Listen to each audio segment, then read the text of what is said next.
హిందూ ధర్మం ప్రేక్షకులకు నమస్కారం. కోటి పార్థివలింగ మహాయజ్ఞం ప్రత్యేక కార్యక్రమానికి స్వాగతం. ప్రతిరోజులాగే ఎన్నో ఆధ్యాత్మిక విశేషాలను మనకందు చేయడానికి గురుగారు మనతో పాటు ఉన్నారు. ప్రముఖ జ్యోతిష్యులు, దేవి ఉపాసకులు, మైసూర్ దత్తపీఠ ఆస్థాన విద్వాంసులు మరియు వాస్తు బ్రహ్మ శ్రీ కొడకండ్ల శ్రీరామచంద్ర శర్మ గారు. గురుగారితో మాట్లాడి మరిన్ని విశేషాలు తెలుసుకుందాం. నమస్కారం గురుగారు. జై గురుదత్త. గురుగారు, ప్రతిరోజులాగే ఈ రోజు కూడా ఒక చక్కని శ్లోకంతో మన కార్యక్రమాన్ని ప్రారంభిద్దామండి. శ్రీ గణేశాయ నమః, శ్రీ సరస్వత్యై నమః, శ్రీపాదవల్లభ నరసింహ సరస్వతి శ్రీ గురుదత్తాత్రేయాయ నమః, శ్రీ గణపతి సచ్చిదానంద సద్గురవే నమః, దత్త విజయానంద తీర్థస్వామినే నమః, మాధవానంద మదనానంద స్వామినే నమః, శ్రీ అజిలావజుల వెంకటరమణ గురుపాదుకాభ్యాం నమః. చాముండేశ్వరి రేణుకాదేవి సమేత శ్రీ కనకదుర్గా నాగలక్ష్మీ సమేత విశాలాక్షి విశ్వనాథ సమేత దక్షిణ కాశీ కైలాసేశ్వర స్వామినే నమః. హ్రీంకారాసనగర్భితాన్హలశిఖాం సౌక్లీం కలాం బిభ్రతీం సౌవర్ణాంబరధారిణీం వరసుదాం దౌతాం త్రినేత్రోజ్వలాం వందే పుస్తకపాశమంకుశధరాం స్రగ్భూషితాముజ్వలాం త్వాం గౌరీం త్రిపురాం పరాత్పరకలాం శ్రీచక్రసంచారిణీం యా దేవీ సర్వభూతేషు దయారూపేణ సంస్థితా నమస్తస్యై నమస్తస్యై నమస్తస్యై నమో నమః. విశ్వజగజ్జనని చతుర్దశ భువనాలపై ఆసీనురాలైనటువంటి లలితా పరమేశ్వరి రాజరాజేశ్వరి విశాలాక్షి అమ్మవారికి శిరస్సు వంచి అనేక వందనాలు సమర్పిస్తూ ప్రియ భగవద్బంధువులకు అన్ని రంగాలలో శుభ ఫలితాలు రావాలని ఆ తల్లిని వేడుకుంటూ మీ అందరికీ ఆశీర్వచనాలు అందజేస్తూ కార్యక్రమంలోకి వెళ్దాం. గురుగారు, ముందుగా కోటి పార్థివలింగ మహాయజ్ఞంలో భాగంగా మొన్నటి రోజున ద్వాదశ ఆదిత్యుల గురించి తెలియజేశారు. మరి ఈరోజు సహస్ర పార్థివలింగార్చన, మహాలింగార్చన, కైలాస అర్చనకు సంబంధించిన పరివార దేవతల గురించి తెలియజేస్తారా గురుగారు? తప్పకుండా. వాఘర్త వివ సంపృక్తౌ వాఘర్త ప్రతిపత్తయే జగతః పితరౌ వందే పార్వతీ పరమేశ్వరు.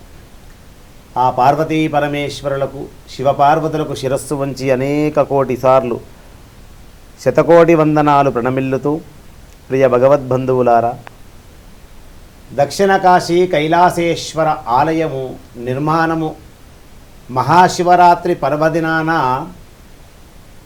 మనము కోటి పార్థివలింగ మహాయజ్ఞము ప్రారంభిస్తున్నాము. అది మీకు తెలిసినటువంటి విషయమే.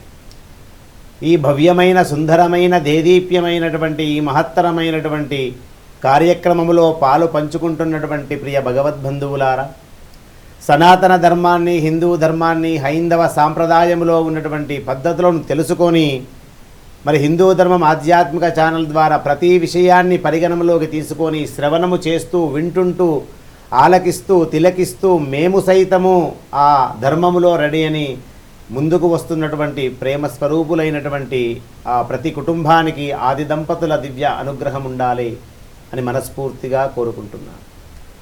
ఇందులో దక్షిణ కాశీ కైలాసేశ్వర ఆలయము ఎన్నో వందల సంవత్సరాల చరిత్ర గల ఆ పురాతన దేవాలయాన్ని జీర్ణోద్ధారణ రూపములో మళ్ళీ నూతన నిర్మాణము ఆ స్వామి అమ్మ దయతోటి మనము చేసుకుంటున్నామంటే ఏదో జన్మల చేసిన పుణ్యఫలము మనందరికీ వస్తుంది.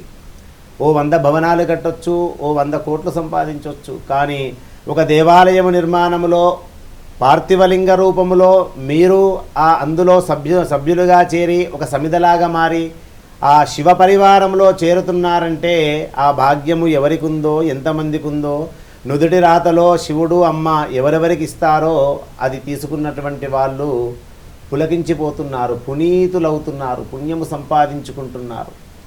అందులో మార్చి 8వ తేదీ రోజు మహాశివరాత్రి పర్వదినాన మహాలింగార్చన, సహస్రలింగార్చన, కైలాసార్చన, నక్షత్రాల ప్రభావంతోటి వాటిని పరిగణంలోకి తీసుకొని వాటన్నిటిని సమకూర్చి ఆ మహాశివరాత్రి రోజు అంకురార్పణ కార్యక్రమం ప్రారంభిస్తున్నాము. అందులో సుమారుగా కోటి పార్థివలింగ మహాయజ్ఞము అనేటువంటి నామకరణము చేశాము. కోటి పార్థివలింగాలు మహాశివరాత్రి రోజు వేయడానికి వసతి ఉండదు. ఎందు గురించంటే ఉదయం పూట ఎన్నో కార్యక్రమాలు, అలాగే శివపార్వతుల కళ్యాణము, ఆ మహాదేవుడికి మహా అభిషేకము, లింగోద్భవ కాలములో సప్తహారతులు, కైలాస హిమగిరి శిఖరాలలో ఉన్నటువంటి పార్వతీ పరమేశ్వరులు పరిణయము చేసుకోవడానికి దక్షిణ కాశీ కైలాసపురం రావలసిందే కదా. అందుకే ఆ రోజు అంకురార్పణ చేసి ఒక 2-3 మాసాల వ్యవధిలో భగవద్బంధువులు ప్రత్యక్షంగా మీరు సభ్యత్వం తీసుకొని అందులో కైలాసార్చన కానీ, మహాలింగార్చన కానీ, లేదా సహస్రలింగార్చన పార్థివలింగాలలో నక్షత్రపూర్వకంగా మీరు ఎవరైతే పేరు నమోదు చేసుకుంటున్నారో మీరు స్వతహాగా కూడా రావచ్చు. 2-3 మాసాలలో ఆ డేట్లు కూడా ప్రకటన చేస్తాము. ఖచ్చితంగా మిమ్మల్ని స్వతహాగా అక్కడ కూర్చుండబెట్టి ఆ సంకల్పము చెప్పి ఆ గోత్రనామాలు పలకరించి అలాగే చెబుతూ ఆ యొక్క మీరు ఏదైతే సభ్యత్వము తీసుకున్నారో అన్ని పార్థివలింగాలు మీ వంశము పేరుపైన, మీ నక్షత్రం పేరుపైన, మీ గోత్రం పేరుపైన ఆ శివ గర్భాలయంలో మీ కరకమలములచే స్వామివారికి సమర్పిస్తే ఏ జన్మ పుణ్యమో ఏ యోగ బలము అంటారు. అందుకే ఈ 2-3 మాసాల వరకే మనకి అవకాశం ఉంది. అందుగురించే భగవద్బంధువులకు ఎన్ని పనులున్నా కూడా మరి 3 గంటలకు ఈ కోటి పార్థివ మహాలింగ యజ్ఞ కార్యక్రమంలో ప్రతి ఒక్క విషయాన్ని శ్రద్ధగా వినడానికి భగవద్బంధువులు అలా టీవీ సెట్ల ముందు కూర్చుంటారు. శ్రీ చాముండేశ్వరి గురుదత్తపీఠం ఆధ్వర్యంలో నిర్మితమవుతున్నటువంటి మన అందరి దేవాలయము, మన హిందూ ధర్మము దేవాలయము, మన హిందూ దేశానికి హైందవ ధర్మాన్ని కాపాడేటువంటి అది మనందరిది. అక్కడ ఆ ఆది దంపతులకు అందరము కలిసి వెళితేనే ఆ ఆది దంపతులు ఇష్టంగా, ఇష్టపూర్వకంగా, సంతోషములో తాండవమాడుతూ ఉంటారు. అటువంటి దేవాలయము మనం అందరం కలిసి నిర్మిస్తున్నాము. శివపరివారంలో చేరబోతున్నాము. మహాదేవుడి ఆలయములో మన వంతు ఏదైనా ఒక సహాయం చేయాలన్నట. అది ఏ రకమైనటువంటి సహాయమైనా చేయవచ్చు. అందులో ఎన్ని రకాల సహాయాలు చేసినా, ఒక ధన రూపేణ కావచ్చు, వస్తు రూపేణ కావచ్చు, ఎన్ని రకాల సహాయం చేసినా కూడా మన అదృష్టం ఏంటంటే ఎన్నో దేవాలయాలు నిర్మించబడుతున్న సమయంలో అందరము అన్ని రకాలుగా సహాయము చేస్తున్నప్పటికీ మన దగ్గర మన దక్షిణ కాశీ కైలాసేశ్వరాలయంలో మాత్రము పార్థివలింగ దానము చేస్తున్నాము. 16 దానాలుంటాయి. 16 దానాలు ప్రతి మానవుడు తప్పనిసరిగా చేసుకోవాలన్నట. కానీ 16 దానాలు ఒకవేళ మనకు తెలిసి తెలియక చేసుకోకపోయినా మనిషిగా, మానవుడిగా ఎప్పుడైతే భూమండలం పైన మనం జన్మించామో మరణించే వరకైనా ఒకసారైనా పార్థివలింగ ప్రతిష్టాపన, పార్థివలింగ అభిషేకము, అందులో ఆవరణార్చన పూర్వకంగా చేసి పరమశివుడి యొక్క చరణాల దగ్గర వదిలిపెడితే మనకు మూడు జన్మలు చేసినటువంటి పాపాలు పటాపంచలైపోతాయట. ఇతిహాస పురాణాలు ఎన్నో చెబుతూ ఉంటాయి. అందుకే దక్షిణ కాశీ మహాకైలాసేశ్వర ఆలయ ప్రాంగణంలో నిర్మించబడుతున్నటువంటి మహాశివరాత్రి రోజున అంకురార్పణ కార్యక్రమము అత్యంత వైభవోపేతంగా చేయాలనేటువంటి ఒక సదుద్దేశముతోటి, ఒక గొప్ప సంకల్పముతోటి ఈ యొక్క కార్యక్రమాన్ని అతి తక్కువ సమయంలోనే పూనుకొని అలా ముందుకు వచ్చాము. ఆ స్వామి అమ్మ అనుగ్రహంతో దేదీప్యమానంగా ఎక్కడా ఆటంకములు లేకుండా అలా చకచకా పనులు జరిగిపోతున్నాయి. మహాశివరాత్రి పర్వదినాన లింగోద్భవ కాలములో అభిషేకము పూర్తయి సప్తహారతిచ్చిన మరుక్షణము నుండే 9వ తారీఖు ఉదయం నుంచే ఆ ఫౌండేషన్ ప్రారంభమవుతుంది. అది అంతలోపే మరి ఆ రోజు శతసహస్ర పార్థివలింగాలకు మహన్యాసపూర్వక శతరుద్రాభిషేకం చేయబోతున్నాము.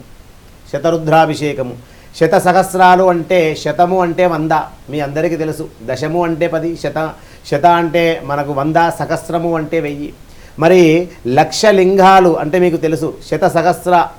శతసహస్రాలు అంటే 100,000 అనే అర్థము. అంటే 1,00,000 పార్థివలింగాలు. అంకురార్పణ రోజు మహాశివరాత్రి పర్వదినాన ఉదయము నుండే ఆ 1,00,000 లింగాలు పూజలు అందుకోబోతున్నాయి. పార్థివలింగాలు 1,00,000 అంటే కేవలం 1,00,000 కాదండోయ్. సహస్రము అంటే 1000 కాదు, అనంతము కూడా అనవచ్చు. 1,13,300 పార్థివలింగాలను ఒక లింగాకారములో అమర్చి అద్భుతంగా ఆ ఆవరణార్చనలో 16 ఆవరణార్చనలో ఏ దేవతలు ప్రధానంగా వస్తారు. అందుకే సౌమ్య గారు అడిగారు కదా ఇంతకుముందు, మరి మొదటి రోజు ద్వాదశ ఆదిత్యులు వచ్చారు. మరి ఈరోజు ఈ యొక్క పార్థివలింగాలలో ఇంకా పరివార దేవతలు ఎవరెవరు ఉంటారు, ఇవన్నీ తెలుసుకొని అందులో మీరు గనక చేరిపోతే అంతకంటే భాగ్యమేముంది. 1,13,300 లింగాలను శివప్రోక్త కైలాస రహస్య మహాయంత్ర ప్రకారము లింగాల్ని అమర్చడము జరుగుతుంది. చాలా అరుదైనటువంటి అవకాశం, కష్టమైనటువంటి పని, కానీ ఇష్టంగా చేస్తే అంతా శుభమే, అంతా మంగళమే. అమంగళం అనేది దగ్గరికి రాదు. ఈ యంత్రములో ఎవరెవరుంటారు అనేటువంటి ఆలోచన ఎవరికీ తెలియదు, కానీ తెలుసుకొని చేస్తే గనక ఆ పుణ్య ఫలితం మహా అద్భుతంగా ఉంటుంది. అందులో ఈ యంత్రములో మొన్నటి రోజు మనం చెప్పుకున్నాము 12 ఆదిత్యులు.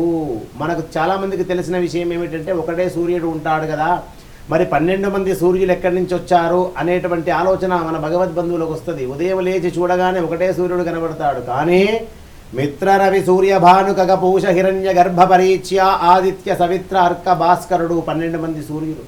ఈ 12 మంది సూర్యులలో మనకు వచ్చేటువంటి వాడు ఆదిత్యుడు అంటాము. అంటే చిన్న బాలుడు. ఆ చిన్న బాలుడికే మనకు వేడి వచ్చినప్పుడు ఆ చెమటలు ఇలా కారుతూ ఉంటాయి. మరి మిగతా 11 మంది సూర్యులు ఎక్కడుంటారో తెలుసా? ఈ శివప్రోక్త కైలాస మంత్రయంత్ర రహస్యములో అమ్మవారు కూడా ఉంటుంది కదా. ఆ అమ్మ పేరు అపర్ణ, పార్వతి, దుర్గా, మృడాని, చండి, బాలా త్రిపుర సుందరి అనేటువంటి రూపంలో ఉంటుంది. బాలా త్రిపుర సుందరి అంటే మామూలు అమ్మవారు కాదు. ఈ యొక్క కైలాస ప్రోక్తములో బాలా త్రిపుర సుందరి అంటే అరుణ కిరణ జాలై రంజితాశావకాశ విద్రుత జపపటీక పుస్తక భీతిహస్త ఇతరవరకరాడ్యా కల్హ పుల్హార సంస్థ నివసతు హృది బాల నిత్య కళ్యాణశీల అన్నారు. అటువంటి మహాతల్లి బాలా త్రిపుర సుందరి అమ్మవారు ఈ కైలాస ప్రోక్తములో ఉంటుంది. ఆ కైలాస ప్రోక్తంలో ఉండేటువంటి అమ్మవారు ఉంది కదా, ఆ అమ్మవారి యొక్క నివాసానికి 11 మంది సూర్యులు కాంతులై విరాజిల్లుతూ ఉంటారు. విద్యుత్ కాంతులలో మనం ఎలా నివాసములో మనకు సమయానికి అవసరం ఉన్నప్పుడు విద్యుత్తును ఎలా మనము పరిగణనలోకి తీసుకొని దానిని ఆస్వాదిస్తామో, అలా అమ్మవారి యొక్క నివాసానికి 11 మంది సూర్యులు కాంతులై విరాజిల్లుతూ ఉంటారు. ఒక సూర్యుడు మాత్రమే ఈ ప్రపంచానికి ఒక దగ్గర ఉదయిస్తాడు, ఒక దగ్గర అస్తమిస్తాడు. కొన్ని వేల లక్షల మైళ్ళ పరుగులు ఏకచక్రముతోటి 7 గుర్రాలు ఎత్తుకొని రథసారథిని కూర్చుండబెట్టి తను రథంపై కూర్చొని సింహాసనములో ఇంత వెలుతురుని ఈ ప్రపంచానికి ఇస్తూ లక్షలుగా క్రిములు కీటకాలను నశింపజేసేటువంటి శక్తి ఉన్నటువంటి మహాదేవుడు ఆదిత్యుడు. మరి అనారోగ్యము తొలగి ఆరోగ్యాన్ని ఇచ్చేటువంటి వాడు సూర్యనారాయణమూర్తి. ఈ ప్రపంచంలో ఈ కలియుగంలో మనిషికి ముఖ్యంగా కావలసింది అదే కదా. మరి ఆరోగ్యం భాస్కరాదిచ్చేదంటారు. అటువంటి ఆ భాస్కరుడు 12 మంది ఆదిత్యులు ఈ కైలాస ప్రోక్తంలో ఉంటారు. అది మొన్నటి రోజు నేను చాలా చక్కగా భగవద్బంధువులకు అర్థం చేశాను. శరీరంలో నకశిక పర్యంతంలో ఎటువంటి రుగ్మతలు, ఎటువంటి అంతుపట్టని రోగాలు, వైద్యులకు అంతు చిక్కని రోగాలు ఉంటాయి కదా.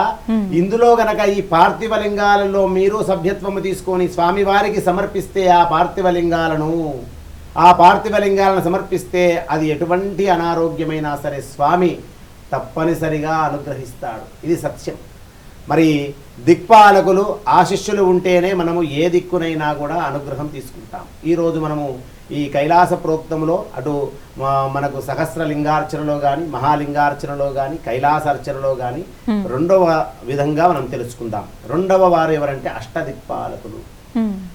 ఈ అష్టదిక్పాలకులలో మీరు గమనించండి సౌమ్య గారు, సృష్టిలో 3 చాలా ప్రధానం. ఈ సృష్టిలో 3 చాలా ప్రధానం. 33 కోటి దేవతలు ఉన్నారు, నేను ఒప్పుకుంటాను. మనం హిందువులం చాలా గొప్పవాళ్ళం. అందరిలాగా ఒక దేవుడు లేడు. మనకు ఎంతోమంది దేవతలు. ఏ వారం వస్తే ఆ దేవుణ్ణి మనం చాలా చక్కగా విశ్వసించి విశ్వాసంగా నమ్ముతూ వారికి సంబంధించినటువంటి స్తోత్రాలు, పారాయణాలు, అర్చనలు చేస్తూ ఉంటాం కదా. మరి ఈ సృష్టిలో 3 మాత్రం ప్రధానం. 3 అనగానే అందరికీ ఏమర్థమైతే తెలుసా? బ్రహ్మ, విష్ణు, మహేశ్వరులు అనుకుంటారు. వాళ్ళు కూడా వస్తారు. ఈ కైలాస ప్రోక్తంలో వాళ్ళు ఉన్నారు. బ్రహ్మ, విష్ణు, మహేశ్వరులు కూడా వస్తారు. వాళ్ళది ఒక రోజు చెప్పుదాం. కానీ 3 ఎవరంటే ముందుగా పంచభూతాలు భూమి, నీరు, నిప్పు, ఆకాశము, వాయువు. ఈ పంచభూతాలను సృష్టించినటువంటి మహాదేవుడు ఎవరో తెలుసా? పరమశివుడు. అందుకే నేను ఈ పార్థివలింగానికి పంచభూతాలకు ఎందు గురించి నేను ముడి పెడుతున్నానంటే, ఈ పార్థివలింగం ఎలా తయారవుతుంది? మట్టితో. మరి పంచభూతాలలో భూమి ఉందా లేదా? ఉంటుంది గురువుగారు, ఖచ్చితంగా. మరి ఆ మట్టిని ముద్ద చేయాలంటే ఏం కావాలి? నీరు కావాలి. పంచభూతాలలో నీరు ఉందా లేదా? అంటే ఎంత అద్భుతం చూడండి. పరమశివుడు సృష్టించినటువంటి ఈ పంచభూతాలలో భూమి, నీరు, నిప్పు, ఆకాశము, వాయువు ఎలా ఉందో అందులో ఈ ప్రధానమైనటువంటి వాల్మీకి మట్టి, ఆ పుట్ట మట్టి దగ్గర నుంచి తెచ్చి అష్టోత్తర మూలికలను కలిపి సుగంధ ద్రవ్యాలు కలిపి స్వామివారు సృష్టించినటువంటి ఆ యొక్క గంగాజలముతోటి పార్థివ లింగము చేసి ఆ లింగాన్ని మళ్ళీ ఎవరికి సమర్పిస్తున్నాము? స్వామివారికి, పరమశివుడికి. అందుకే పంచభూతాలను సృష్టించినటువంటి మహాదేవుడు చాలా గొప్పవాడు.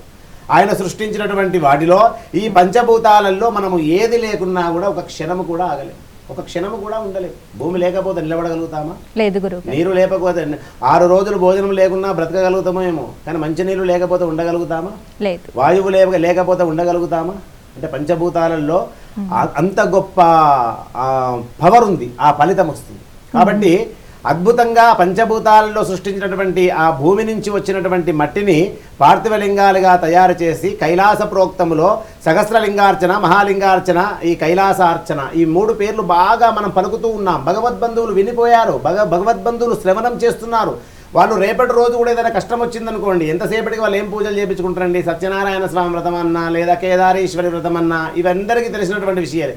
లేదా ఏదన్నా ఇంట్లో ఒక వెంకటేశ్వర స్వామి కళ్యాణము, లేదా శ్రీరాముడి కళ్యాణము, శివపార్వతుల కళ్యాణము, ఎల్లమ్మ కళ్యాణము, రాముడి కళ్యాణము, ఇలాంటివి చేయించుకుంటారు. ఈ పేరేవలు మొదటిసారి వింటున్నారు. కైలాసేశ్వర పార్థివలింగాలకు అభిషేకం చేసుకోవాలి, మహాలింగార్చన మా గృహంలో చేసుకోవాలి, సహస్రలింగార్చన మా గృహంలో చేసుకోవాలి. గురువు గారు చెప్పారు, నిజ జీవితంలో మనిషిగా పుట్టినందుకు మరణించేలోపు ఒక్కసారైనా చేసుకోవాలి. ఆ పేరు రోజు వింటున్నారు, కైలాసార్చన, మహాలింగార్చన, సహస్రలింగార్చన. అందులో ఎవరెవరు ఉంటారు? పేర్లు వచ్చేసాయి, కానీ అందులో ఎవరెవరు ఉంటారో తెలుసుకుంటే ఇంకా అద్భుతం. మొదటిది ఏం చెప్పాను? ఆ ద్వాదశ ఆదిత్యులు, ఆరోగ్యాన్నిచ్చే దేవదేవుడు మీ కుటుంబాలకు ముందుగా ప్రధానంగా ఆరోగ్యాన్ని ఇచ్చుగాక. అద్భుతంగా సూర్యనారాయణమూర్తి అందులో పరమశివుడికి సేవ భాగంలో ఉన్నాడు కాబట్టి పరమశివుడి యొక్క సేవ మనం పార్థివలింగ రూపంలో చేస్తున్నప్పుడు పరమశివుడికి చేసిన సేవ వృధా పోదు కదా. పోనప్పుడు ముందుగా ఆదిత్యుడు ఎవరైతే పాల్గొన్నారో, ఎవరైతే దేనికోసం మీరు అందులో సమిధలాగా చేరిపోయారో మీకు ఆరోగ్యాన్ని ఇవ్వవలసిందే. ఎవరు? పరమశివుడి యొక్క అనుగ్రహంతోటి ఆదిత్యుడు ఇవ్వవలసిందే. అటువంటి గొప్ప కైలాస ప్రోక్తంలో ఈరోజు మనం రెండవది తెలుసుకోబోతున్నాము. భగవంతుడు 3 సృష్టించాడని చెప్పాను కదా. ఒకటి పంచభూతాలు అయిపోయింది. ఇక రెండవది అష్టదిక్పాలకులు. అష్టదిక్పాలకులు అంటే చాలా మందికి తెలియదు. నవగ్రహాలు అంటే అందరికీ తెలుసు. నవగ్రహాలలో కొంతమంది పేరు తెలియకున్నా ఒక పేరు మాత్రం అందరికీ తెలుసు, అది మాత్రం అందరికీ తెలిసిన విషయమే. కానీ అష్టదిక్పాలకులు లేనిది మళ్ళీ మనం ఏం చేయలేం. ఈ అష్టదిక్పాలకులు సృష్టించినటువంటి దేవుడు ఎవరు? మళ్ళీ మహాదేవుడే. అష్టదిక్పాలకులు ఎవరంటే, అష్ట అంటే 8. మనకు ఒక ఇల్లు కట్టుకున్నా, మనం ఒక చోట నిలబడ్డా 8 దిక్కులు మన దిక్కులు ఉంటాయి. ఒక దేవాలయంలో ప్రదక్షిణలు చేసేటప్పుడు గుడి చుట్టూ ప్రదక్షిణలు ఎందుకోసం చేయాలంటే 8 దిక్కుల తిరుగుతూ ఏ దిక్కు కూడా నీవే ఉన్నావు తల్లి, ఏ దిక్కు చూసినా నీవే ఉన్నావు స్వామి అని చెప్పి మనము ప్రదక్షిణము చేస్తాము. ఏదో స్పీడ్గా అలా ఉరికి అలా గంట కొట్టి మేము వచ్చాము, ఆదరేశాము, నాకు వరమియమంటే స్వామి ఎక్కడిస్తాడు? ప్రదక్షిణం యొక్క అర్థం చాలా పెద్దది. అటువంటి ప్రదక్షిణాలు చేసేటప్పుడు మనము తూర్పు దిక్కు, దక్షిణం దిక్కు, పడమర దిక్కు, ఉత్తరం దిక్కు, 4 దిక్కుల పోతామా. తర్వాత ఈశాన్యము, అలాగే నైరుతి, వాయువ్యము, అలాగే ఆగ్నేయము కదా. ఈ 4 కలిపితే ఎంత అయింది? 8. వాటినే అష్టదిక్పాలకులు అంటారు. ఈ అష్టదిక్పాలకులు కైలాస ప్రోక్తంలో 8 దిక్కుల ఉండి ఒక Z+ కేటగిరీ లాగా ఆ మహాదేవుడికి సెక్యూరిటీ పరంగా ఇచ్చి వారికి కావలసినటువంటి సపర్యలు చేస్తారు ఈ అష్టదిక్పాలకులు. మరి అష్టదిక్పాలకులు అంటే మామూలు వ్యక్తులు కాదు. ఇంద్రుడు, ఇంద్రదేవుడు. ఇంద్రదేవుడు అంటే మామూలు వాడు కాదు, దేవతలకే రాజు. మరి అటువంటి పెద్ద హోదాలో ఉన్నటువంటి ఇంద్ర భగవానుడే తూర్పు దిక్కు ఉంటాడు. అగ్నిదేవుడు ఆగ్నేయం దిక్కు, దక్షిణము దిక్కు యమధర్మరాజు. అంటే అపమృత్యు పీడలు, గండాలు, పాశం వేయొద్దంటే మరి ఎవరికి దండం పెట్టాలి? పరమేశ్వరుడికి. ఆయన ఎవరికి లొంగున్నాడు? పరమశివుడి దగ్గరనే ఉంటాడు యమధర్మరాజు. వాస్తు దోషాలు పోవాలంటే నిరుతి, అలాగే చక్కటి వర్షాలు సమృద్ధిగా వచ్చి మనం తాగే నీళ్లు పరిశుభ్రంగా ఉండాలంటే వరుణదేవుడు. కైలాస హిమగిరి శిఖరాలలో ఉండేటువంటి గాలి మన దగ్గర ఉంటుందా? మీరే చెప్పండి. మనం ఎక్కడున్నాం? పొల్యూషన్లో ఉన్నాం వాస్తవానికి కదా. మరి ఇటువంటి పొల్యూషన్ ప్రాంతంలో కూడా కైలాస హిమగిరి శిఖరాలలో ఆ వెండి కొండలలో ఎంత చక్కటి గాలి ఉంటుంది. మరి అటువంటి గాలి మనకు రావాలంటే ఎవరికి దండం పెట్టాలి? వాయువు. పోనీ మనం ఎంత కష్టపడ్డా మనకు బాగా ఐశ్వర్యం రావాలి, ఎవరికి దండం పెట్టాలి? కుబేరుడు. ఉత్తరం. అంతే ఉత్తరం. తర్వాత ఈశానుడు అంటే ఈశ్వరుడు, సమస్త దేవతలకు. ఈ 8 దిక్కులు ఈ కైలాస ప్రోక్తములో ఖచ్చితంగా ఉంటారు.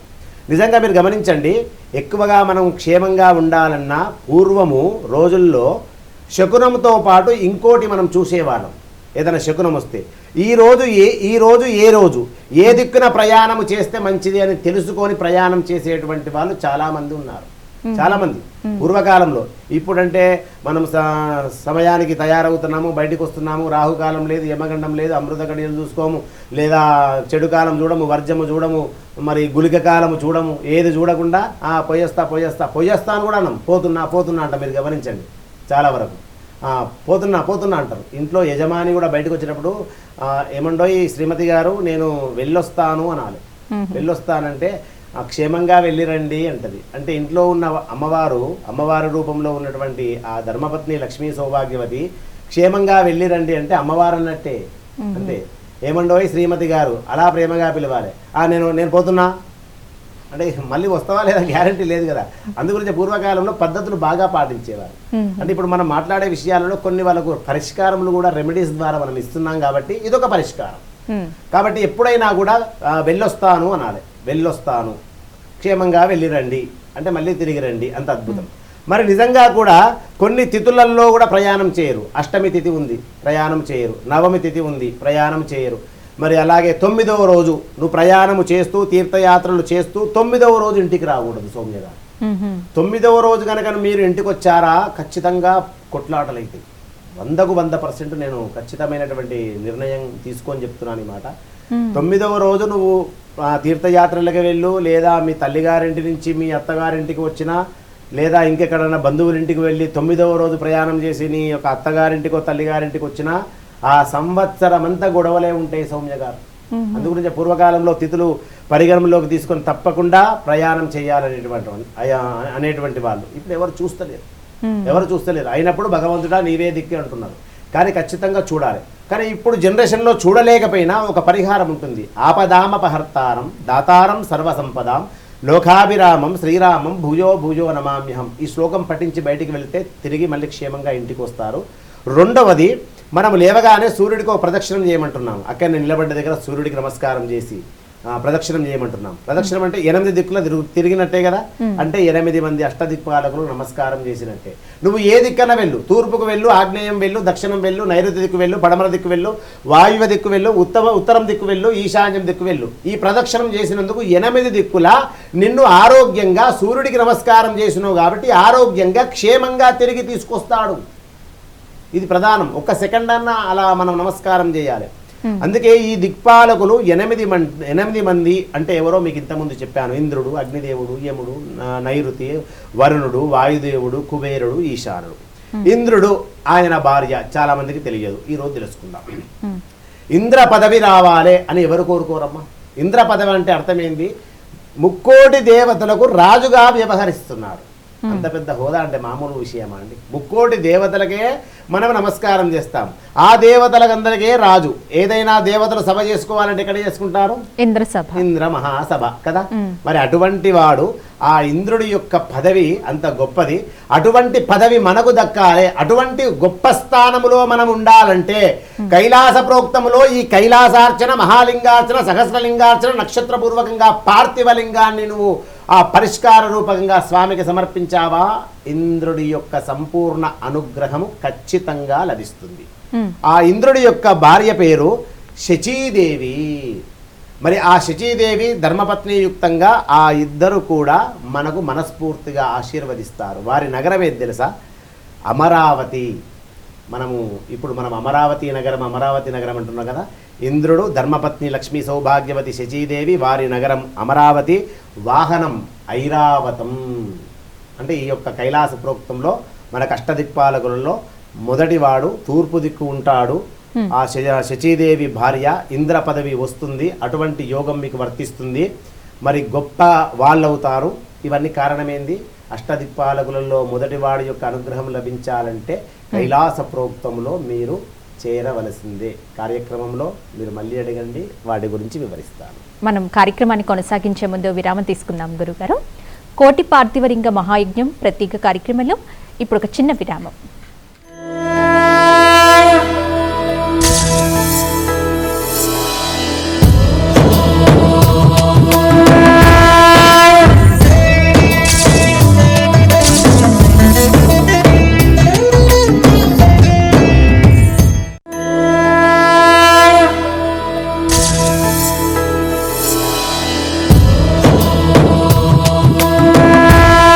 పార్థివలింగ మహాయజ్ఞం ప్రత్యేక కార్యక్రమానికి విరామం తర్వాత తిరిగి స్వాగతం.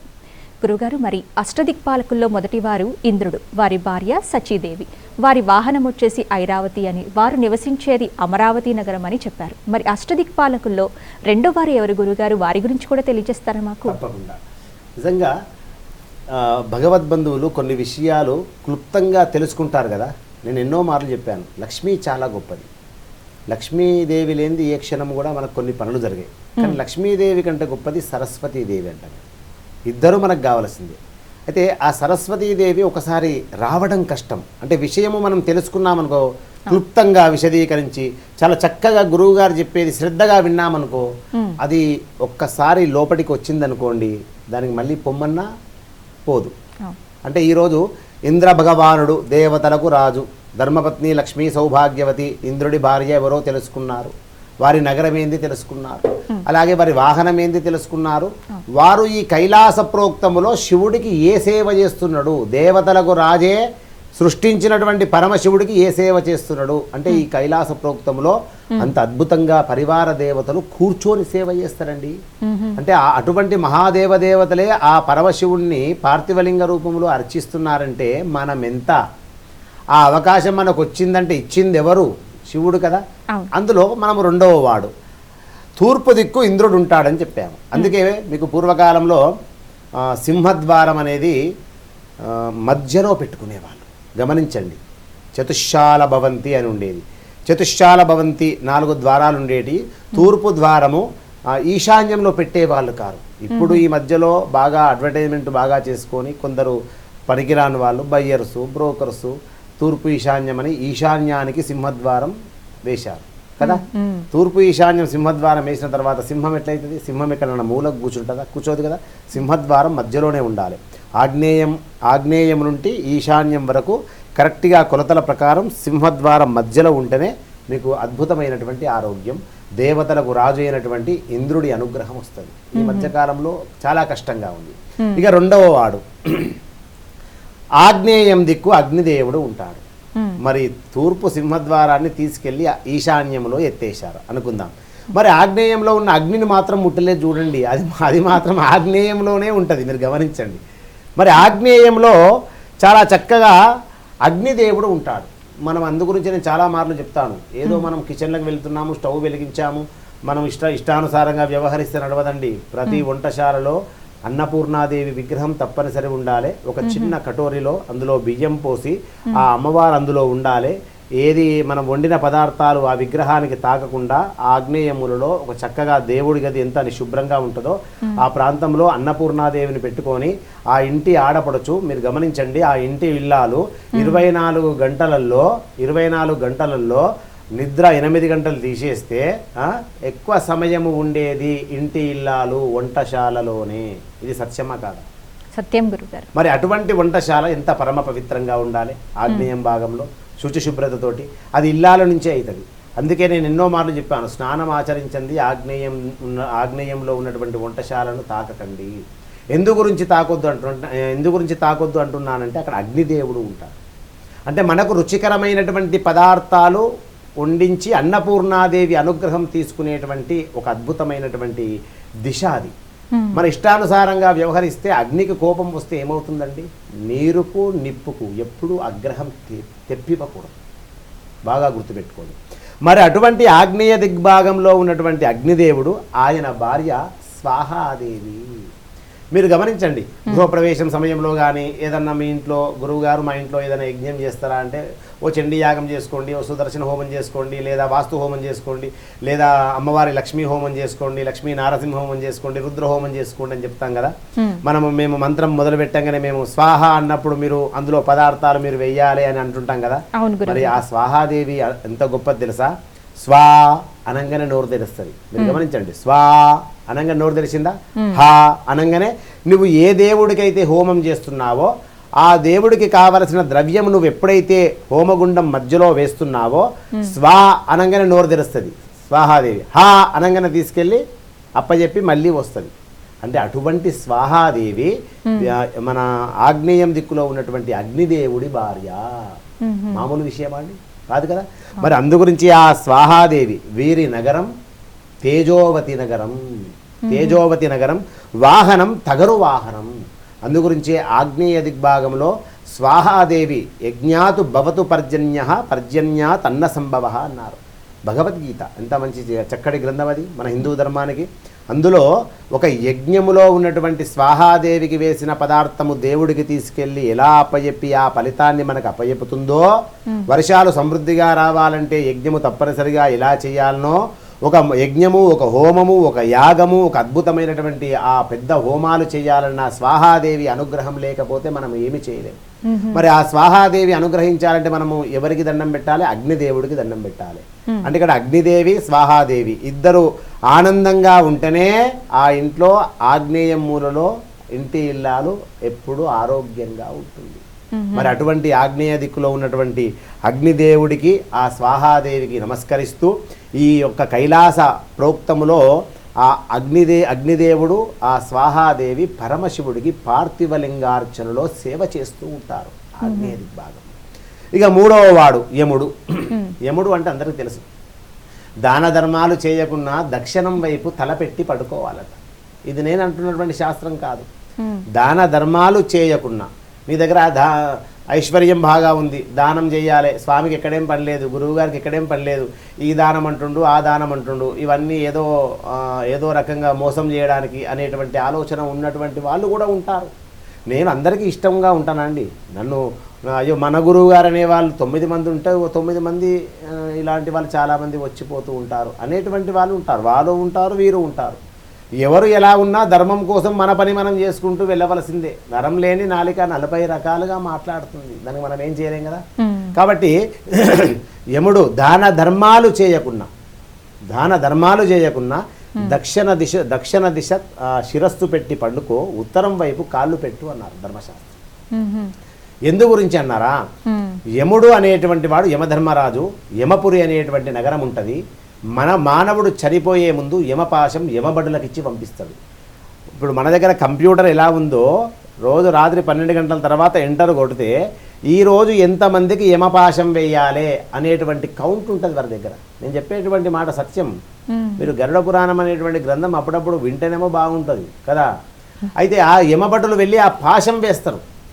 ఆ పాశం వేసేటప్పుడు ఆ పాశం మనకు రావద్దు అంటే దక్షిణం వైపు తలకాయ చేసి పడుకోమన్నా. ఆ దక్షిణం వైపు తలకాయ చేసి పడుకున్నారనుకో, ఆ యమభటులు పాశం ఎంత వేసినా మనకు రావటం లేదు కదా, అప్పుడు సమయం కాగానే వెళ్ళిపోతారు. అంటే దానినే పునర్జన్మ అంటారు. నీకు చనిపోయిన వాళ్ళు మళ్ళీ లేచిన వాళ్ళు ఉన్నారు తెలుసా. ఎప్పుడైనా సమయం ఉన్నప్పుడు అడగండి, నేను చెప్తాను. ఎన్నో లీలలు ఇవి, నేను చెప్పేటి సత్యాలే, మామూలు విషయాలు కాదు. అలాంటి యమధర్మరాజు, అతని భార్య శ్యామలాదేవి, వీరి నగరం సంయమిని, వీరి నగరం వచ్చేసి మన యమపురి. అలాగే వాహనం వచ్చేసి అద్భుతమైనటువంటి వాహనం. మరి యమధర్మరాజు యొక్క సంపూర్ణ అనుగ్రహం రావాలంటే మహిషం వాహనం పేరు.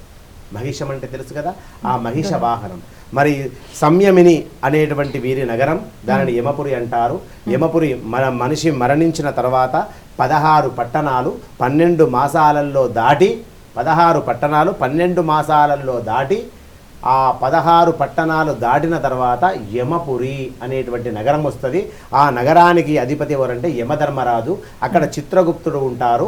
ఈ యమభటులు ఎవరైతే మరణించినటువంటి వాళ్ళ ఆత్మను తీసుకువెళ్ళి చిత్రగుప్తుడికి అప్పచెప్తే యమధర్మరాజు చూసి దానము చేసిండా, ధర్మము చేసిండా, మంచి చేసిండా, మోసగించిండా, వీని చరిత్ర మొత్తము గనక తీస్తే కైలాసం పంపివ్వాలనా, వైకుంఠం పంపివ్వాలనా, నరకం పంపించాలనా అనేటువంటి నిర్ణయం అయ్యేది యమధర్మరాజు యొక్క నిర్ణయం. ఆ యమధర్మరాజు మన జోలికి రావద్దంటే శివప్రోక్తములో ఆ శివుడి సేవ చేసుకుంటూ ఉంటాడు యమధర్మరాజు పార్థివలింగ రూపములో. అపమృత్యు పీడలు గండాలు మనకు రావద్దన్నా మరణం రావద్దంటే నేనెవరినండి? జాతస్య మరణం ధ్రువం. ఏదో ఒక రోజు తప్పకుండా శివ పరివారంలో శివ కైలాసంలో చేరవలసిందే. కానీ అపమృత్యు పీడలు గండాలు రాకుండా యమధర్మరాజు ఎప్పుడు మనకు ఇబ్బంది పెట్టకుండా, శివుడికి ఇష్టమైంది ఏందమ్మా? జలధార ప్రియో శివ, అంతే కదా. చెంబడు నీళ్లు పోస్తే కుష్యు, చిటికడు విభూతేస్తే బస్, అంతే కదా. మరి స్వామివారికి ఇష్టమైనటువంటి విభూతి ధారణ ఎవరైతే చేస్తారో, స్వామివారికి పార్థివలింగం పైన విభూతి ఎవరైతే వేస్తారో విభూతిని నుదుట ఉన్నంత వరకు యముడు పాశం వేయడానికి భయపడతాడు. ఎందు గురించి అంటే శివ పరివారములో అద్భుతంగా శివయ్యకి ఇష్టమైనటువంటి విభూతి ధారణ చేశాడు కాబట్టి ఇతడు శివ పరివారంలో ఉన్నాడు, శివయ్య ప్రియ శిష్యుడు కాబట్టి నేను ఇతడికి పాశం వెయ్యాలంటే విభూతి ఉన్నంత వరకు నేను వెయ్యను అని చెప్తారు. అంత పవర్ మరి శివయ్య విభూతి అంటే. మరి ఆ యమధర్మరాజు యొక్క సంపూర్ణ అనుగ్రహం కూడా ఉండాలి. ఎటువంటి మనల్ని ఇబ్బంది పెట్టొద్దంటే పార్థివలింగ అర్చన మించింది ప్రపంచంలో లేదు. ఇక 4వ దిక్పాలకుడు నిర్వృతి. ఈయన భార్య పేరు దీర్ఘాదేవి. వీరిది కృష్ణాంజన నగరము. వీరి వాహనము నరుడు. నైరుతి మూల. మనం మాస్టర్ బెడ్రూమ్ అని కట్టుకుంటాము. దేవుడి గదేమో కిచెన్లో ఎత్తేస్తాము. సెల్పులలో ఉన్న సత్యం మాట్లాడాలి. దేవుడి గది చాలామంది 10 మందిలో 8 మంది కిచెన్లో వేస్తారు. కిచెన్లో ఒక సెల్ఫ్ అంతే. ఇక మన మాస్టర్ బెడ్రూమ్ మాత్రం 15x15, 18x18 ఉండాలి, విశాలంగా ఉండాలని కట్టుకుంటారు. దానికి అధిపతి ఎవరంటే సాక్షాత్తు నిర్వృతి. ఈయన భార్య పేరు దీర్ఘాదేవి. కాబట్టి వాస్తు దోషాలు, శల్య దోషాలు, దృష్టి దోషాలు, వీధి దోషాలు, నరదృష్టి, నరవేదన ఏవి ఉన్నా తొలగాలంటే అష్టదిక్పాలకులలో 4వ వాడైనటువంటి నిర్వృతి ఆ స్వామి సేవ చేస్తాడు. కాబట్టి పార్థివలింగ ఆరాధనలో చేరి ఆ వాస్తు దోషాలు తొలగించుమని, నరదృష్టి తొలగించుమని వేడుకుంటే ఆ భగవంతుడు, ఆ నిర్వృతి దేవుడు మనకు కరుణిస్తాడు. ఇక 5వ వాడు మరి వరుణుడు. మనం ఎన్ని ఉన్నా కూడా ఆయన అనుగ్రహం మనకు లేకపోతే ఈ దేశమంతా సస్యశ్యామలంగా ఉండాలంటే ముందుగా వర్షాలు సమృద్ధిగా రావాలని దండం పెట్టుకోవాలి. మనము వర్షము గనక రాకుంటే 1 సంవత్సరము కూడా ఎక్కువ బతకలేదు. అంటే అంత గొప్ప దేవుడు వరుణదేవుడు. ఈయన భార్య కాళికాదేవి. కాళికాదేవి వాహనం మొసలి. వీరి నగరం శ్రద్ధావతి నగరం. కాబట్టి ఆ వరుణదేవుడికి మనం నివసించేటువంటి గృహములో మనకు నీళ్ళకి ఇబ్బంది ఉండొద్దన్నా, మన పాడి పంటలు సమృద్ధిగా పండాలన్నా, రైతులు సుభిక్షంగా ఉండాలన్నా, దేశము సస్యశ్యామలంగా ఉండాలన్నా అష్టదిక్పాలకులలో వరుణుడు. అందుకే ఈ మధ్యకాలంలో మనకు వానలు తక్కువగా వస్తే వర్ణయాగం అని చేసేవాళ్ళు. చెరువులలో వర్ణయాగం చేశారు, లేదా నదులలో చేశారు, సముద్రం ఒడ్డున చేశారు. చేసి వరుణదేవుణ్ణి వర్ష రూపంలో వచ్చి కరుణించవయ్యా అని మనం ఎన్నిసార్లు మొక్కుకోలే. అటువంటి దిక్పాలకులలో 5వ వాడైనటువంటి వరుణుడు చాలా అద్భుతంగా సేవ చేస్తూ ఉంటారు ఈ కైలాస ప్రోక్తంలో. 6వ వాడు వాయువు. నేను ఇంతకుముందు చెప్పాను, మనం ఎంత ప్రాణాయామం చేసినా, ఎంత అద్భుతంగా యోగా చేసినా కైలాస హిమగిరి శిఖరాలలో ఉన్నటువంటి గాలి మనకు రావాలి. శరీరంలో ఉన్నటువంటి రుగ్మతలు తొలగిపోవాలంటే మంచి వాయువు కావాలి. ఆ వాయుదేవుడే ఈశ్వరుడు సేవ చేస్తాడు పార్థివలింగ రూపంలో. ఈయన భార్య అంజనాదేవి. వాహనం లేడి. గంధవతి నగరం వీరిది. కాబట్టి ఆ వాయువు మనం నివసించేటువంటి గృహములో కైలాస హిమగిరి శిఖరాలలో ఉన్నటువంటి వాయువు ఎలా ఉందో ఆ పరిసర ప్రాంతంలో అలా ఇవ్వమని వేడుకోవాలి. అది ఖచ్చితంగా నెరవేరాలంటే పార్థివలింగ పరిహారం చేసుకోవాలి. 7వ వాడు ఏమికి తెలుసు? కుబేరుడు. రాజాది రాజాయ ప్రసహ్య సాహినే నమో వయం వై శ్రవణాయ కుర్మహే సమే కామాన్ కామాయ మహ్యం కామేశ్వరో వై శ్రవణో దదాతు కుబేరాయ వైశ్రవణాయ మహారాజాయ నమః అంటారు. 7 కొండల వెంకటేశ్వర స్వామి వారికి అప్పించినోడు కదా అటువంటి కుబేరుడు. కుబేరస్థానం అంటారు. అందుకే ఈ కుబేరస్థానం ఈ మధ్యలో వాస్తు మిడిమిడి జ్ఞానం ఉన్నటువంటి వాళ్ళు ఉత్తర ఈశాన్యం, తూర్పు ఈశాన్యం, ఉత్తర ఈశాన్యం, తూర్పు ఈశాన్యం అని 2 పెట్టుకుంటలేరా? ఇది తూర్పు ఈశాన్యం, ఎంబడే దీనికి ఆనుకొని ఉత్తర ఈశాన్యం. అదే ఇంత ఒక మూలనే బాకీ ఉంటుంది, అంతే కదా. మరి అవి పెట్టుకుంటే ఏమొస్తాయో నాకు కూడా తెలియదు. కానీ తూర్పు ఈశాన్యం, ఇంద్రుడు రాజు, దేవతలకు రాజు, ఇంద్రపదవి వస్తుంది. ఇంద్రపదవి ఎప్పుడు వస్తుంది? మూలకు దర్బార్ తీస్తే వస్తుందా? ఎక్కడ తీయాలి? సింహద్వారం తీస్తే వస్తుంది. ఇక ఉత్తరానికి కుబేరుడు ఉంటాడు. కుబేర సంపద వెంకటేశ్వర స్వామికి ఇచ్చిండు, అంత గొప్పవాడు, మనకివ్వడా అని ఉత్తరానికి. మీరు గమనించండి, ఈ 2 ద్వారాలు పెట్టుకున్న వాళ్ళు ఒక ద్వారం ఎప్పుడు తెరవరండి. నాకు తెలిసి సంవత్సరానికి ఒకసారి కూడా తెరవరు. ఏదో ఒక ద్వారం గుండా తిరుగుతారు. 2 ద్వారాలు తెరిచేదే బెటర్ కదా. కాబట్టి ఉత్తరానికి కుబేరుడు ఉంటాడు. ఈయన భార్య చిత్రలేఖ. వాహనం గుర్రం వాహనం. మరి వీరిది అలకనగరం. అటువంటి కుబేరుడి యొక్క అనుగ్రహం ఆ వెంకటేశ్వర స్వామికే అప్పించినటువంటి కుబేరుడు ఈశ్వరుడు సేవ చేస్తున్నాడు. పార్థివలింగ రూపములో ఈశ్వరుడు సేవ కైలాస ప్రోక్తములో సహస్రలింగార్చన, మహాలింగార్చన, అద్భుతమైనటువంటి కైలాసార్చనలో మీరు పాల్గొనండి. ఆ కుబేరనుడి యొక్క యోగం మీకు రావాలని మనం కోరుకుందాం. ఇక ఆఖరివాడు ఈశానుడు. ఈశానుడు అంటే పరమేశ్వరుడి యొక్క భాగం, పరమేశ్వరుడి యొక్క స్థలం.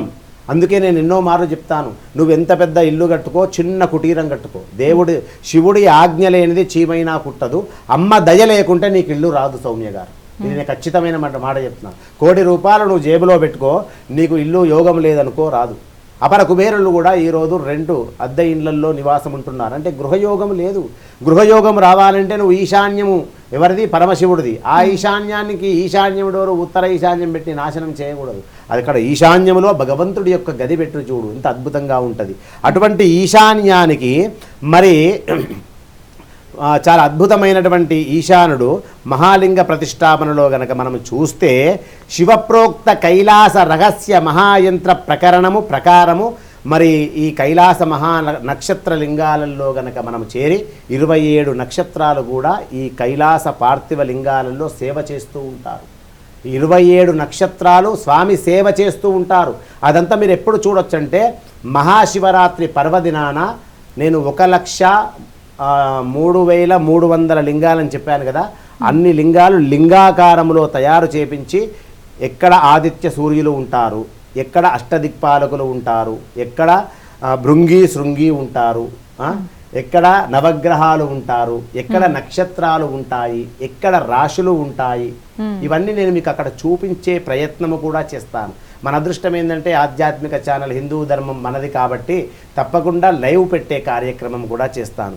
మరి మనము చేసేటువంటి ఈ లింగ ప్రతిష్టల్లో అంటే సహస్ర కైలాస మహా నక్షత్ర లింగ ప్రతిష్టలలో మీరు పాలు పంచుకుంటే మీరు మీ కుటుంబము నుంచి మీ నక్షత్రం ప్రకారము, మీ రాశి ప్రకారము, మీ వంశము ప్రకారము, మీ గోత్రము ప్రకారము ఇటు 7 తరాలు ఏ పుణ్యఫలము దక్కకున్నా మన పెద్దలు పూర్వీకులు మన కైలాసం పోకుండా, వైకుంఠం పోకుండా నరకంలో ఉండి మహాబాధలు పడుతూ వాళ్ళ ఆశీర్వచనం మీకు లేకుండా బాధపడుతూ ఉన్నారో, నాగదోషాలు, పితృదోషాలు, కాలసర్పదోషాలు, మాంగళిక దోషాలు, నవగ్రహ దోషాలు, ఎటువంటి దోషాలున్నా కూడా పార్థివ లింగ మహాయజ్ఞానికి మించినటువంటి ఫలితము ఇంకొకటి లేదు. కాబట్టి మన ప్రియ భగవద్బంధువులకు ఒకటే చెబుతున్నాను, తొలుత అష్టదిక్పాలకుల వాహనాలు మనం చెప్పుకున్నాము, వారి నగరం చెప్పుకున్నాము, మరి ద్వాదశ ఆదిత్యుల ఆరాధన గురించి మనం పలుకున్నాము.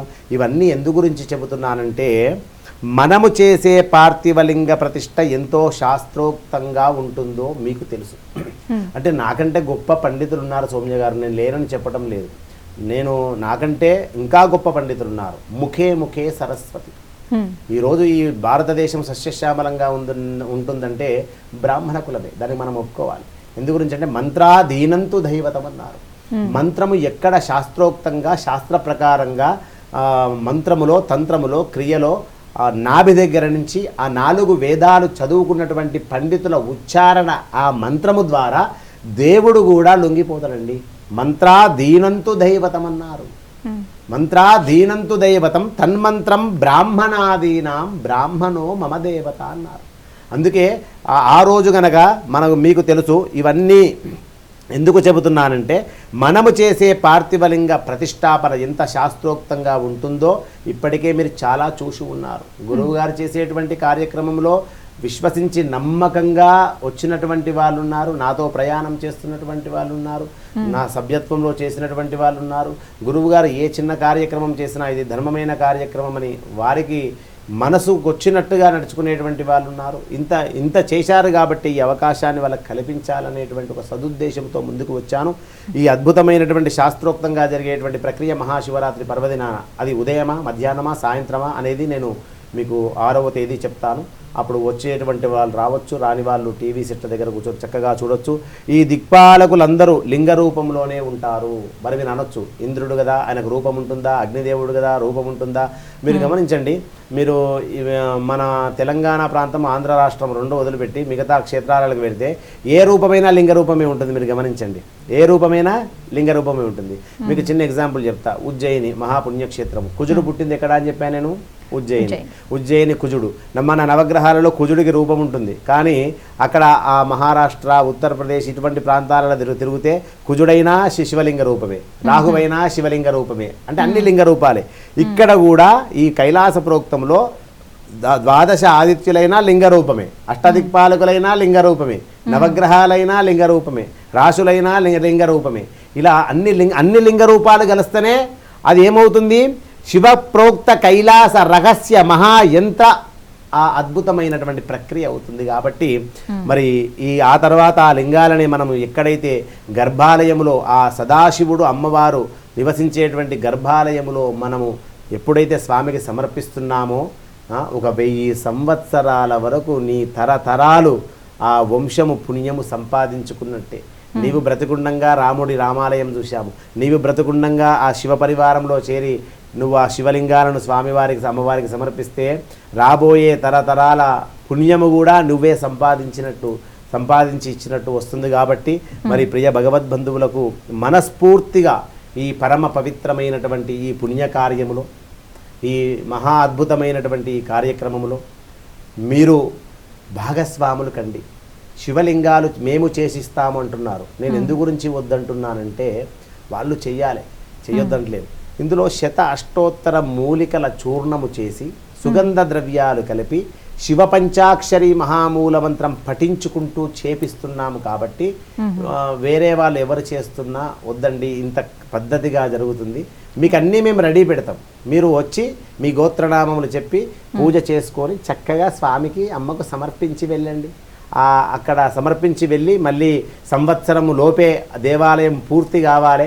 ఇంత శక్తి ఉన్నటువంటి దేవాలయము ఇది మనందరిది, మనంతా వసుదైక కుటుంబము. అక్కడ పెద్ద ఎవరు లేరండి, గురువుగారు పెద్ద అనుకోకండి. అక్కడ నేను ఎన్నోసార్లు చెప్పాను, నేను ఒక వాచ్మెన్ అంతేనండి, నేను ఒక పరిచారకుని.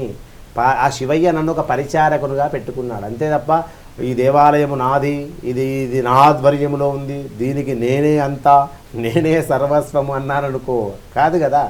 అది శివపార్వతులు అందరికీ కావాలి, జగత్తుకు తల్లిదండ్రులు కాబట్టి అది మనందరిది.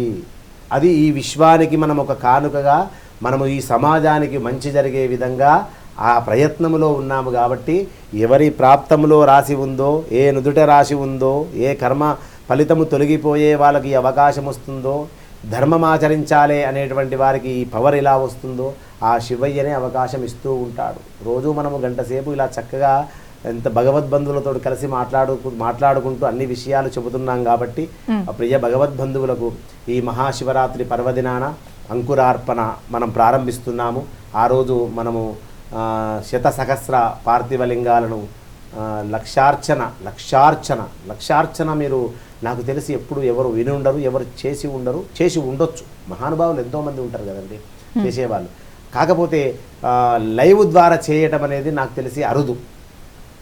లైవ్ కార్యక్రమం చూసి ఇక్కడ చేస్తే ఎక్కడనో బయటి దేశాలలో చేస్తున్నారు. అంటే ఈ దక్షిణ కాశీ కైలాసేశ్వర ఆలయంలో ఏది జరిగినా కూడా కొన్ని లక్షల మంది వీక్షిస్తున్నారంటే అక్కడ ఆ పవర్ ఉన్నట్టే కదా.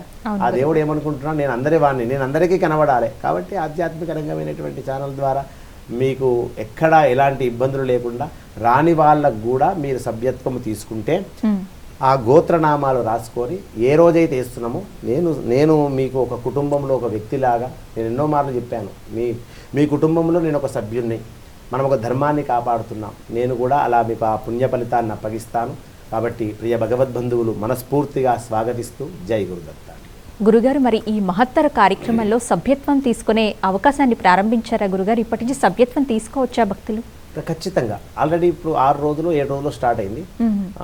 అంటే ఒకటేసారి అందరికీ దొరకది సౌమ్య గారు. ఎందు గురించి అంటారా, 3 ఫోన్లు ఉంటాయి అనుకుంటా, 300 మంది ఒకటే నంబర్కు చేశారనుకోండి. ఎన్నిసార్లు చేస్తారు, చేసినప్పుడల్లా కుయ్యి వచ్చింది, ఎన్నిసార్లు చేసినా వస్తలేదని బాధపడొద్దు. ఒకరికి ఒకటేసారి కలుస్తుంది. ఇంతెందుకండి, ఇప్పుడు శతమానం భవతి మనం చేసే కార్యక్రమంలో ఈ గంట సేపట్లో ఎన్ని వందల వేల ఫోన్లు రావండి. మరి అందరికీ అదృష్టం వస్తుందా? కలిసిన వాళ్ళు అదృష్టవంతులు. కొందరు అంటారు వేళ్ళు నొప్పులు పెట్టాయని మనమే వింటుంటాం కదా. కొందరికేమో సడన్గా కలిసిపోతుంది, కొందరికేమో కంటిన్యూ కలుస్తుంది. అంటే అది మన భగవంతుడి యొక్క అనుగ్రహం. కాబట్టి మీకు ఫోన్ కలవలేదనకండి, కలిసే వరకు ప్రయత్నం చేయండి.